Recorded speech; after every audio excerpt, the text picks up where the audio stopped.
Nous sommes dans un village reculé de Sierra Leone, dans le district de Moyamba, à une centaine de kilomètres de la capitale, Freetown. C'est ici qu'habite Daouda Ba. Il est revenu sur ses terres natales à la fin de la guerre, il y a 20 ans. Depuis, il s'occupe d'orphelins et d'enfants abandonnés, les victimes collatérales du conflit qui a meurtri le pays entre 1991 et 2002, mais aussi de la misère.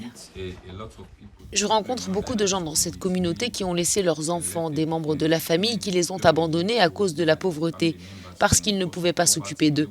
Ces enfants n'allaient pas à l'école et n'avaient pas un bon endroit pour dormir. Comme il n'y avait pas d'établissement ici et que les enfants avaient besoin d'aller en classe, nous avons réussi à les emmener dans des villages voisins pour qu'ils reçoivent un minimum d'éducation scolaire. Lorsque les enfants arrivent, ils n'ont pas d'endroit où dormir. Alors au lieu de leur demander de partir, nous avons décidé de construire pour eux de petites maisons d'hôtes et ils s'y sont installés. Au fil des ans, Daouda et le reste des villageois se sont organisés pour partager chaque jour leurs repas avec les enfants, les protéger mais aussi les occuper et si possible générer des revenus indispensables. Nous avons décidé de clôturer un terrain pour pouvoir organiser des matchs de foot. Nous utilisons l'argent des places payées par les spectateurs pour acheter de la nourriture. Cette dernière est devenue très chère.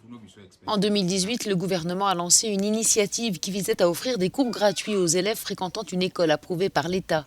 Mais difficile d'y accéder quand on habite dans un village reculé. Nombre d'enfants sont donc restés sur le carreau, rendant encore plus essentielle l'action de Daouda.